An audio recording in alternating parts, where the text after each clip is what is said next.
5000 سال کی تاریخ کو آج آپ نے کلنکت کیا ہے کہ آپ ایپسٹین کے فالوور، ایک وار کرمنل، ایک مجرم کے ساتھ کھڑے ہو کے بغلگیر ہوتے ہو. ایک انسان جو مذہبی رہنما ہے، جس کی 84 سال کی عمر نیکی پر مبنی اور دنیا جانتی ہے، آپ اس نیک آدمی کی تعزیت کرنے کے مقابلے میں ایک گناہگار مجرم زانی کے برابر میں کھڑا ہو کے 150 کروڑ ہندوستانیوں کے منہ میں تھوک کے آ جاتے ہیں. ہم مذمت کرتے ہیں وزیر اعظم کو، اور آپ کو جب ضرورت پڑتی ہے، آپ نے کل 3 مرتبہ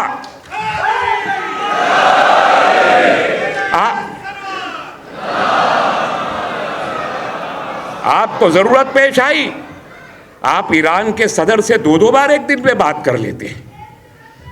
آپ ایران کے وزیر خارجہ سے 3 بار بات کر لیتے ہیں. ہمارے وزیر خارجہ گفتگو کرتے ہیں، بالکل کرنا چاہیے، لیکن اس سے پہلے آپ کو پہلی فرصت میں ایران کے رہنما کی تعزیت بھی کرنی چاہیے تھی. آپ نے بد اخلاقی کا مظاہرہ کیا ہے، اس ملک کی روایت کے خلاف آپ کھڑے ہوئے، اور اس لیے اب آپ کی مذمت کرتے ہیں. جناب محترم،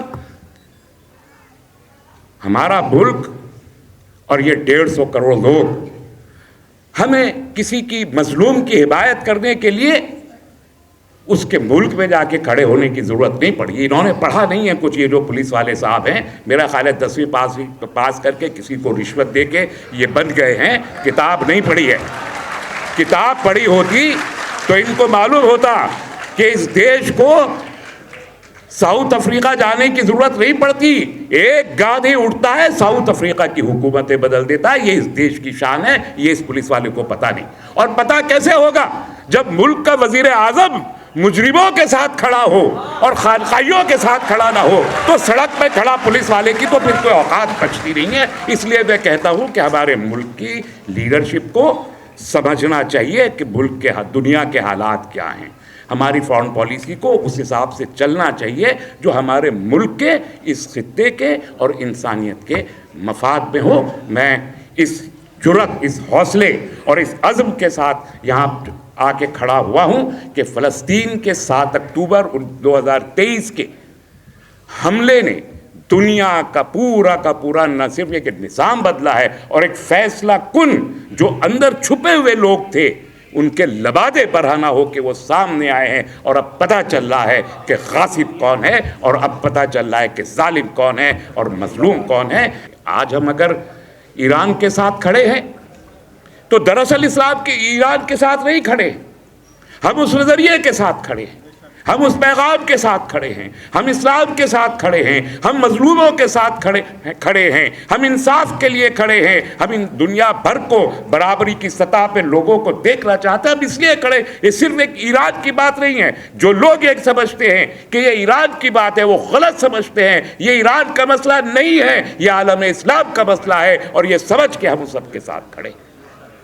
جو لوگ آج یہ کہتے ہیں، میں نے سنا ایک صاحب پولیس کے یہاں دلی سنبل میں کہہ رہے تھے کہ جس کو جانا ایران چلے جائے، وہاں جا کے نعرہ لگائے رہے، اب چلے جائیں گے اور سرخرو ہو کے واپس بھی آئیں گے.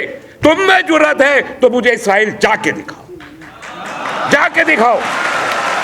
اور جابر کے سامنے کلمہ حق کہہ کر بھی نہ صرف کھڑے ہو سکتے ہیں، زندہ رہ سکتے ہیں، بلکہ طاقت آج بھی آپ کے اندر موجود ہے کہ ایمان کے ساتھ اگر آپ کھڑے ہو تو ظالم چاہے جتنا طاقتور ہو، اس کا پنجہ مروڑنے کی قوت آپ کے اندر موجود ہے. ایمان کے ذریعے، اسلام کے ذریعے یہ ثابت کرنے والی اس صدی کی عظیم ترین شخصیت حضرت علامہ خامنہ ای رحمۃ اللہ علیہ کی خدمت میں تعزیت پیش کرتا ہوں. ان کے اہل خانہ کی خدمت میں، ان کی جو گھر کے لوگ جو شہید ہوئے ہیں ان کی خدمت میں، اور پوری امت ایران کی خدمت میں بھی. حضرات اکرامی، ہم آج یہاں اکٹھا ہوئے ہیں قدس کے موضوع سے، فلسطین کے عنوان سے.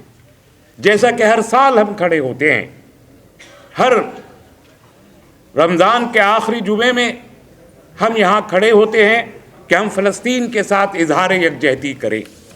یہ سلسلہ بھی حضرت خامنہ ای کے رہبر محترم خمینی صاحب قبلہ نے شروع کیا تھا.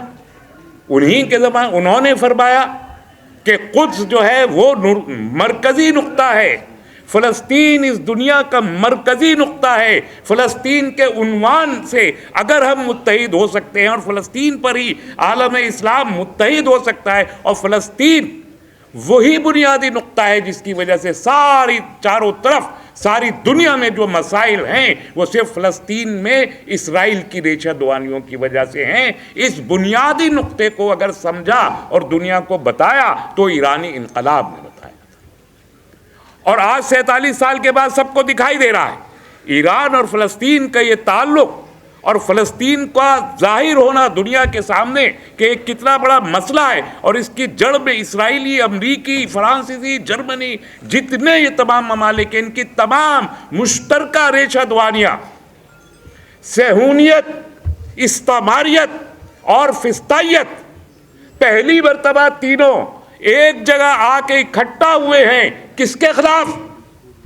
اسلامیت کے خلاف.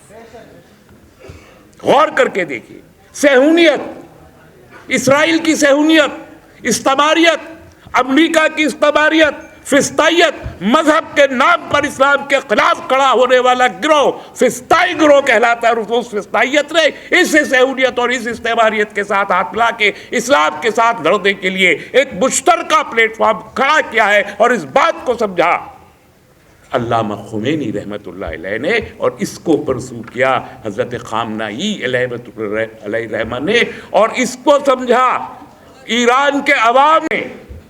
وہ خطوط 21ویں صدی کے نہیں ہیں، وہ 19ویں 20ویں صدی کے خطوط نہیں ہیں. امت ایران نے اپنے لیے جو خطوط چنے وہ 7ویں صدی کے خطوط ہیں. وہ صدر اسلام کے خطوط ہیں، وہ نظریہ اسلام کے خطوط ہیں. وہ خطوط یہ ہے کہ جس طریقے سے میں پہنچ کے ایک چھوٹے سے مقام پر، اور اس چھوٹے سے مقام میں صرف 23 سال کے اندر اگر آخری حجۃ الوداع تک 1.25 لاکھ لوگوں کو اکٹھا کر کے تقریباً 40 لاکھ مربع میل کے علاقے میں اسلام کو پہنچایا، اور جتنی ظالم قوتیں تھیں، جتنی جابر قوتیں تھیں جو پہلے نظر میں اسلام کو مٹانا چاہتی تھی، تمام تر کمزوریوں کے باوجود، تعداد نہیں ہے، وسائل نہیں ہے، دولت نہیں ہے، اور دشمن کے پاس ہر چیز موجود ہے. ساری دولت ہے، سارے وسائل ہے، سارا ذرائع ابلاغ ہے. کیا چیز ہے جو دشمن کے ہاتھ میں موجود نہیں ہے؟ لیکن سامنے اہل حق کے سامنے کچھ بھی نہیں ہے. صرف ایمان ہے، صرف حوصلہ ہے، صرف اللہ پہ یقین ہے، اور اس کے مطابق جو حکمت عملی تیار کی جاتی ہے. آج بھی دنیا کی 2nd لارجسٹ پاپولیشن اسلام ہے. دنیا میں 57 ملکوں میں مسلمانوں کی آبادیاں اکثریت میں ہیں، اور اسلام کا نظریہ آج بھی اتنا پختہ، اتنا مضبوط نظریہ ہے کہ 1300 سال اس نظریے نے گلوبل گورننس کرنے کے بعد ابھی جب 100 سال سے وہ پیچھے ہوا ہے، تو اسی کو توڑنے کے لیے ایران نے 1989 میں کھڑے ہو کر ایران میں اسلامی انقلاب کا نام دے کر یہ پھر سے بتانے کی کوشش کی کہ اسلام زندہ ہے. 50 سال کے اندر اسلام کا رینیسا ہو رہا ہے، نشاط ثانیہ ہو رہا ہے، اس کو توڑنے کے لیے. ورنہ 1980 میں ایران پر حملے کا جواز کیا ہے؟ شکایت کیا تھی؟ کیوں کیا؟ وہ صرف اس لیے کیا تھا کہ اسلام کی جو نوخیز کوپل ابھر رہی تھی ایران میں، اس کو اسی وقت توڑنا چاہتے تھے، لیکن وہ ٹوٹ نہیں پائی. وہ آج ایک تناور درخت بن کے کھڑی ہوئی ہے، اور آج اس درخت کو جلانے کی کوشش کی جائے.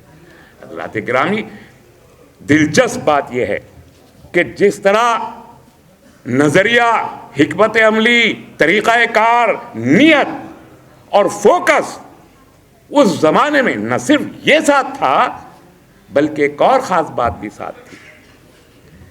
جو نسل اس وقت کھڑی ہوئی تھی انقلاب کا استعارہ لے کے 1400 سال پہلے، آج ایران میں بھی وہی نسل کھڑی ہے انقلاب کا استعارہ لے کے. یہ کامن چیز ہے جسے سمجھنا بہت ضروری ہے، اور ولایت فقیہ کا سمجھنا اسی لیے ضروری ہے. ہزاروں سال نرگس اپنی بے نوری پہ روتی ہے، ہزاروں سال نرگس اپنی بے نوری پہ روتی ہے، بڑی مشکل سے ہوتا ہے چمن میں دیدہ ور پیدا۔ سب سے پہلے تو میں اپنی جانب سے تعزیت پیش کرنا چاہتا ہوں ایران کے روحانی پیشوا،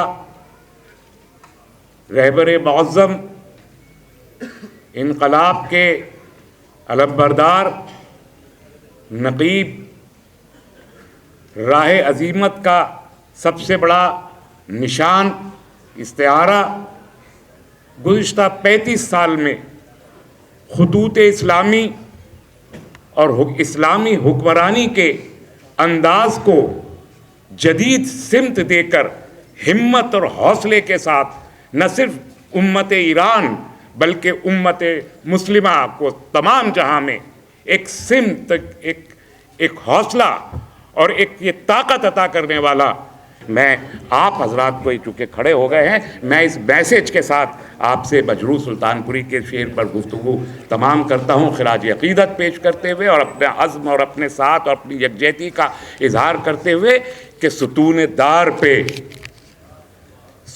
دار پہ جلاتے رہو سروں کے چراغ، ستون دار پہ جلاتے رہو سروں کے چراغ، جہاں تلک یہ ستم کی سیاہ رات چلے، وما علینا الا البلاغ۔ والسلام علیکم ورحمۃ اللہ وبرکاتہ۔